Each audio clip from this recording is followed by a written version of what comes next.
Good afternoon. Welcome to hello స్వతంత్ర live show. నేను మీ ఆరోహి. సమాజం ఎటు వెళ్తోంది? నైతిక విలువలు ఎందుకు దిగజారుతున్నాయి?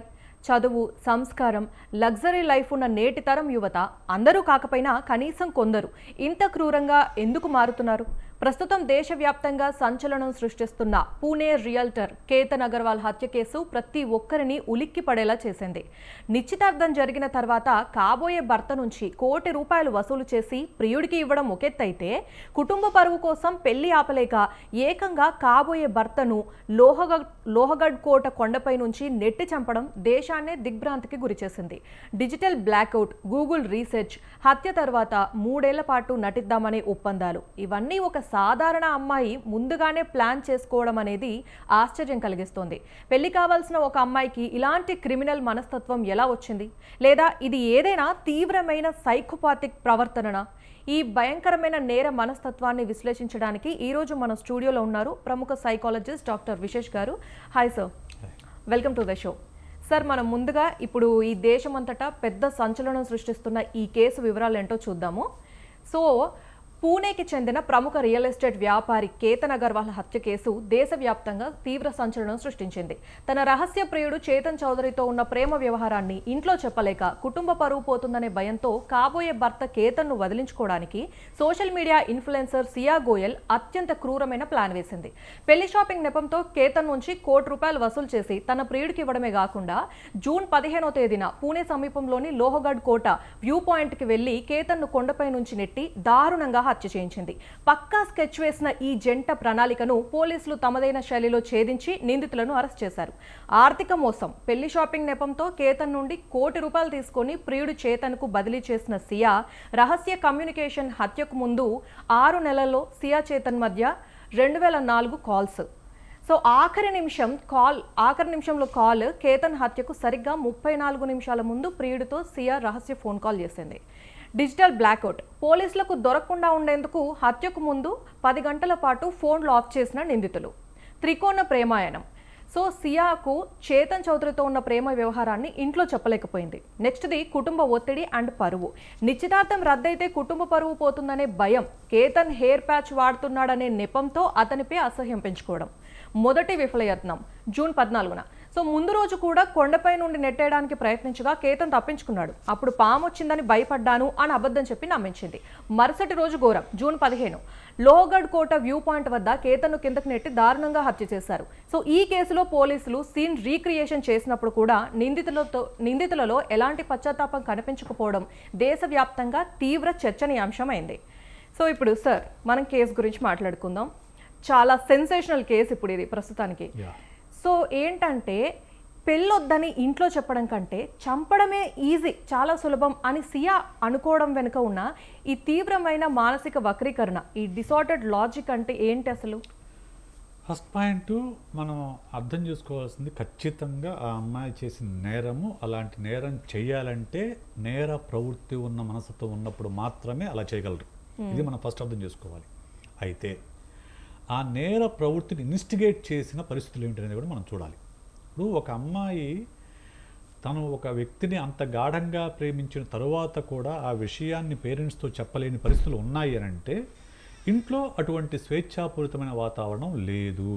అంటే తన ఒపీనియన్ని చెప్తే ఫ్రీగా వాళ్ళు యాక్సెప్ట్ చేయటం కానీ, లేకపోతే కనీసం డిస్కస్ చేసే వాతావరణం కూడా లేదు. ఓకే, కొన్ని కథనాల ప్రకారం ఆల్రెడీ ఆమె చెప్పినా కానీ వాళ్ళు ఒప్పుకోకుండా ఇతనితో మ్యారేజ్ ఫిక్స్ చేశారని కొన్ని పత్రికల్లో నేను కథనాలు చూశాను. రైట్. సో అంటే తనకు క్లియర్గా తెలుసు మా ఇంట్లో ఒప్పుకోరు, ఆల్రెడీ చెప్పినా ఒప్పుకోవడం అర్థమైపోయింది.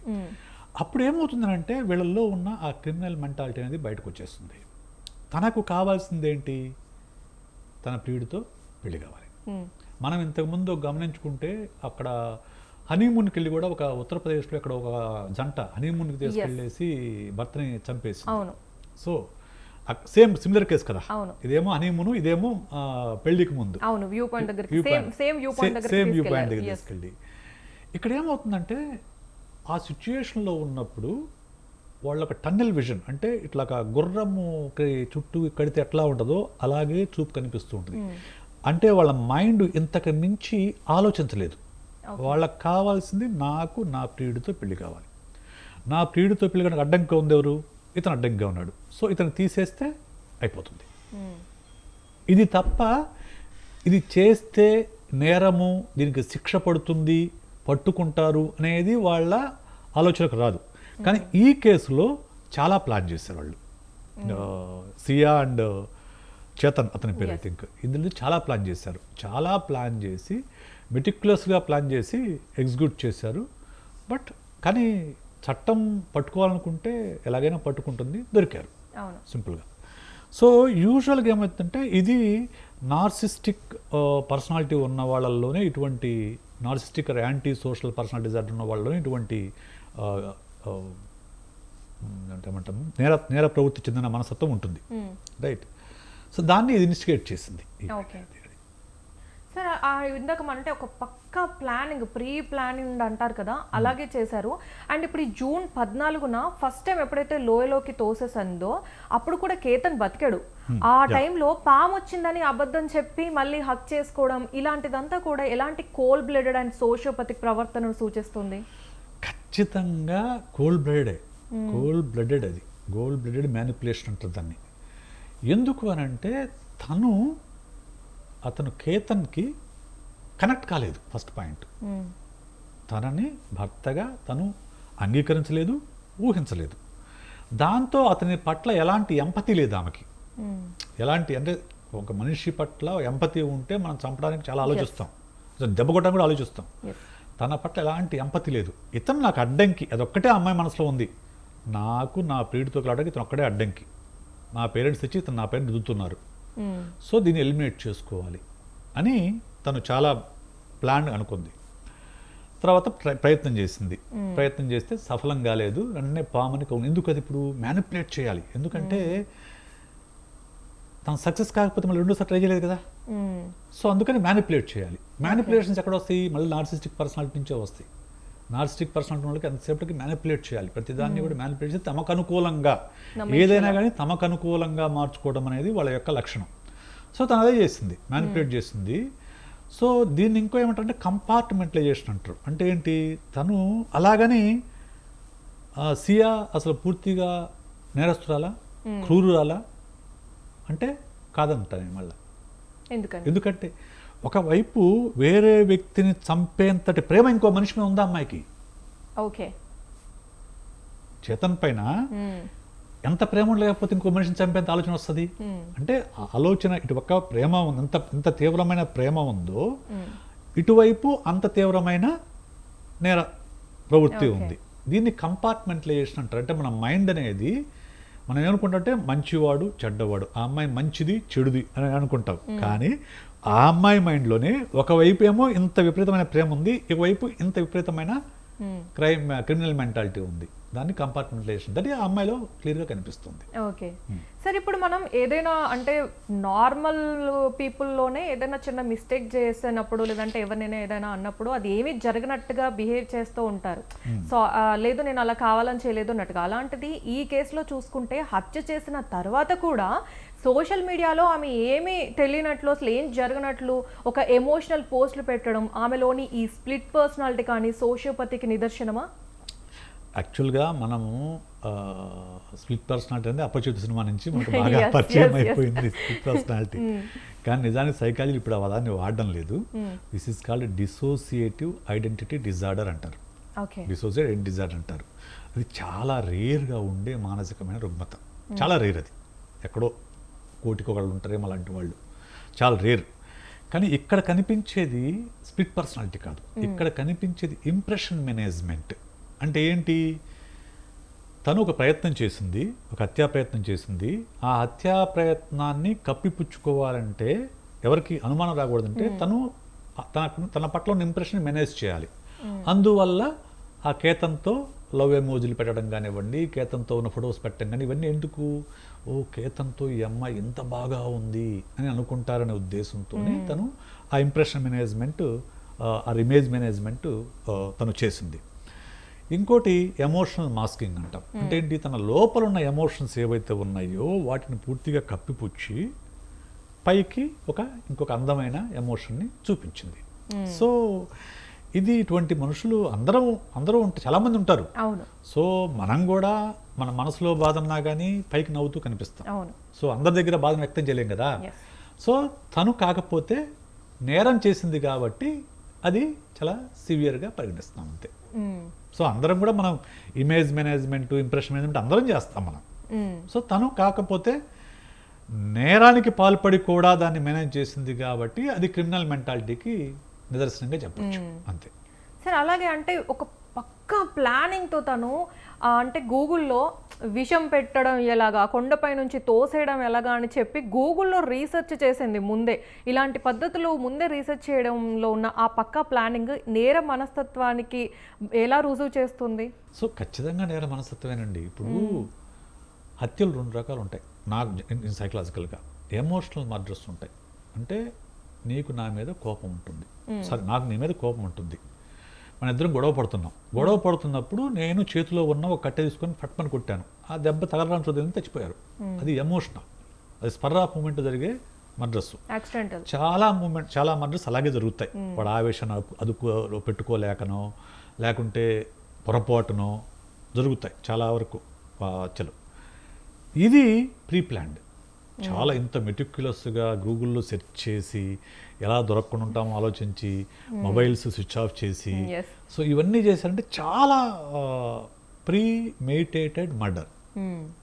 ఇంకా చెప్పాలంటే ఇన్స్ట్రుమెంటల్ అగ్రెషన్, అంటే తన కోపాన్ని చాలా జాగ్రత్తగా మెటిక్యులస్గా ప్లాన్ చేసి ఛానలైజ్ చేసి ఎక్స్ప్రెస్ చేస్తుంది. సో ఇది ఖచ్చితంగా ఆమె క్రిమినల్ ఇంటెలిజెన్స్కి చాలా గొప్ప నిదర్శనంగా చెప్పొచ్చు. ఓకే, సరే, ఈ మర్డర్ అంతా అంటే మర్డర్ గురించి ప్లానింగ్ అంతా ఓకే, చంపాలి అనుకుంది, ఫిక్స్ అయింది, ప్లాన్ చేసుకుంది, గూగుల్లో సర్చ్ చేసింది అనుకోవచ్చు. కానీ మళ్ళీ అంటే కేతన్ నుంచి మళ్ళీ షాపింగ్ అని చెప్పేసి ₹1,00,00,000 తీసుకొని తన ప్రియుడికి ఇవ్వడం వెనుక ఉన్న ఆ మ్యానిపులేటివ్ సైకాలజీ ఏంటి సార్? ఇప్పుడు నాకు మీతో అయితే ఇష్టం ఉందండి, లేకుంటే మీతో నాకు కోపం ఉంది, నేను దాన్ని యాజ్ ఇట్ చూపించాను అనుకోండి, మీకు అర్థమైపోతుంది. ఓకే, ఇప్పుడు తనకు కేతన్ పట్ల ఇష్టం లేదు, కానీ కేతన్ తనను నమ్మాలి. కేతన్ తనను నమ్మినప్పుడు మాత్రమే కేతన్ తనతో పాటు అక్కడ పిలిచి అక్కడికి వస్తాడు. లోగడ్డకు కానీ ఇంకొక గడ్డకు కానీ వస్తాడు. రైట్, నమ్మించాలంటే ఏం చేయాలి? మొహం మార్చుకుంటే నమ్ముతాడా? నమ్మడు. కాబట్టి నాకు అది కొనుక్కోవాలని ఎప్పుడైతే అడుగుతుందో అతను ఏమనుకుంటాడు, ఆహా నా ఉబ్బీకి నా పైన ఎంత ప్రేమ లేకుంటే నన్ను ఇవన్నీ కొనేమని అడుగుతుంది, ఎంత ప్రేమ లేకపోతే నాతో ఇంత క్లోజ్గా ఉంటుందని చెప్పేసి అతను నమ్ముతాడు. ఎప్పుడైనా కానీ నమ్మించిన వాడినే మోసం చేయగలం మేడం, నమ్మకపోతే ఎందుకు ఇట్లా చేస్తారో మోసం చేయలేడు కదా. సో ఆమె నమ్మించటం కోసం ఇంత డబ్బు తీసుకోవడం కానీ తీసుకొని ఏం చేస్తుంది, మళ్ళా తన ప్రియుడికి పంపించింది. So this is called classic example of narcissistic personality disorder. Narcissistic personality డిజార్డర్లో మ్యాకియవెలినిజం అని ఉంటుంది, అంటే తన స్వార్థం కోసం ఇతరులను వాడుకోవడం. చాలా మంది పొలిటీషియన్స్ కూడా ఉంటుంది ఇది, రైట్. సో ఇక్కడ కాకపోతే అలాగే తన స్వార్థం కోసం తన ప్రియుడికి డబ్బు ఇవ్వడం కోసమో లేకుంటే చేసుకోబోయే వ్యక్తిని నమ్మించడం కోసమో తను ఆ ₹1,00,00,000 తీసుకుంది అంతే. ఇప్పుడు కొన్ని రాబరీస్ జరుగుతూ ఉంటాయి సార్, సమ్ టైమ్స్ మనం సినిమాల్లో చూస్తూ ఉంటాం. వాళ్ళు ఏంటి, ఏదైనా దొంగతనం చేసిన తర్వాత పోలీసులు వెతుకుతున్నారు అని అన్నప్పుడు వాళ్ళు ఏం చేస్తారు, అరే అబ్స్కాండ్ అయిపోదాము, ఒక 6 నెలలు సంవత్సరం పాటు ఎవరికి కనిపించకూడదు అన్న మైండ్ సెట్ లో ఉంటారు కదా. అదే సేమ్ మైండ్ సెట్ ఇక్కడ అప్లై చేసినట్టుగా హత్య తర్వాత దొరకకుండా ఉండడానికి ఒక 3 ఏళ్ల పాటు మన ఇద్దరం పెళ్లి చేసుకోకూడదు, కలిసి ఉండకూడదు అని లవర్తో ప్లాన్ చేసి చాలా కామన్ గా ఏం జరిగినట్టు నటిద్దాము అని ప్రియుడితో ఒప్పందం చేసుకోవడం అనేది ఈ క్యాలిక్యులేటెడ్ కదా సార్ ఆ క్రైమ్ అంతా కూడా. దీన్ని ఎలా చూపిస్తారు? ఆ అమ్మాయి చాలా తెలివైన నేరస్తురాలు, ఎందుకంటే యూజువల్గా క్రైమ్ ఆవేశపూరితంగా క్రైమ్ చేసేవాడైతే వెంటనే బయటపడిపోతాడు, కానీ తను అలా కాదు. మోర్ ఓవర్ ఇంకోటి అర్థం చేసుకోవాల్సిందంటే తన వయసు 20 ఏళ్ళే, 20 అంతే కదా. సియా వయసు 20-21 సంవత్సరాలే. 20-21 సంవత్సరాల వయసులో ఏదైతే లాజికల్ థింకింగ్కి మూలమైన ప్రీ ఫ్రంటల్ కార్టెక్స్ ఏదైతే ఉందో అది పూర్తిగా డెవలప్ కాదు. సో దాని ప్లేస్లో అమిగ్డలా అనేది ఎమోషనల్ బ్రెయిన్ ఏదవుతుందో అదేమో 3x 4x స్పీడ్తో పనిచేస్తూ ఉంటుంది. ఇదేమో పూర్తిగా డెవలప్ కాదు, ఏది లాజికల్ బ్రెయిన్. సో ఆ మూమెంట్లో తనకి యుక్తాయుక్త విచక్షణ అనేది ఇంకా పూర్తిగా వచ్చి ఉండదు. ఎమోషనల్ డిసిషన్ తప్ప ఇవి ఉండవు. కాకపోతే ఈ అమ్మాయి చాలా ఎంత తెలివి లేకపోతే మనం వెంటనే పెళ్లి చేసుకుంటే మనం దొరికిపోతాము, మనల్ని అనుమానిస్తారు, మనం దొరికిపోతాము. మనము ఒక 3 ఏళ్ల పాటు వెయిట్ చేసి మాత్రమే చేసుకుందామని ముందే మాట్లాడిందంటే ప్రీమెడిటేటెడ్, ఎవ్రీథింగ్ ఈజ్ ప్రీమెడిటేటెడ్.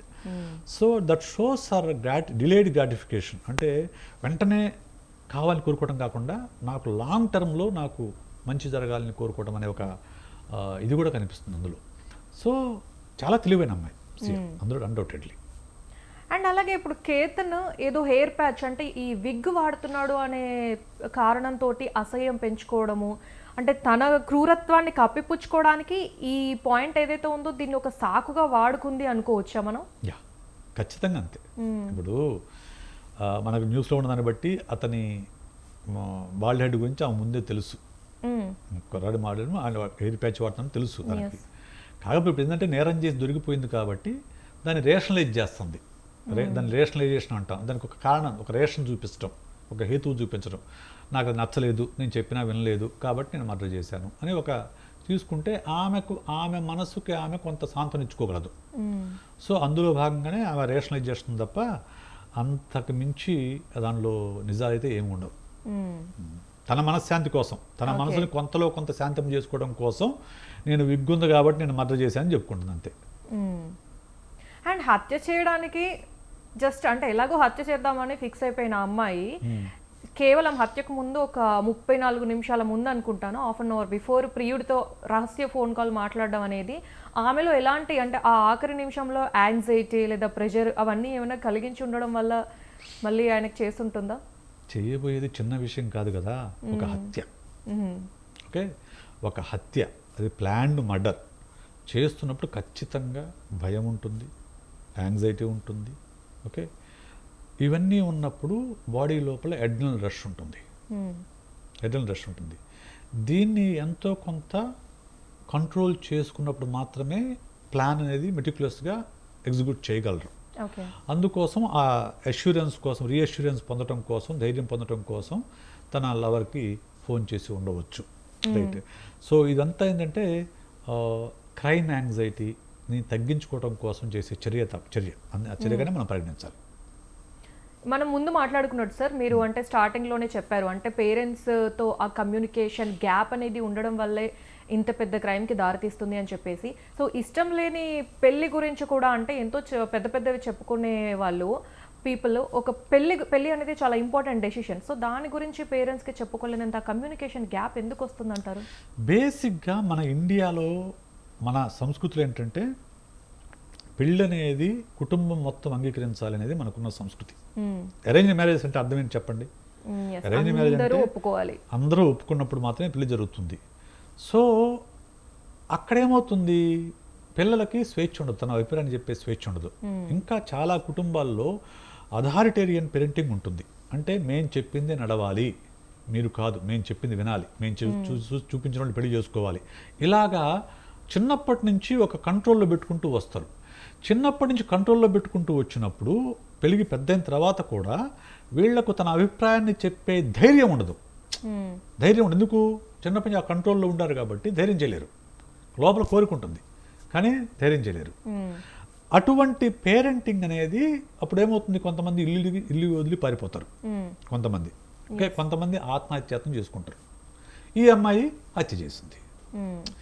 నేను దీని అంతటి కారణము I strongly feel that it is a problem with their family సిస్టంలో ఫ్యామిలీ సిస్టంలో పిల్లల ఒపీనియన్ చెప్పడానికి తగినంత స్వేచ్ఛ లేదు.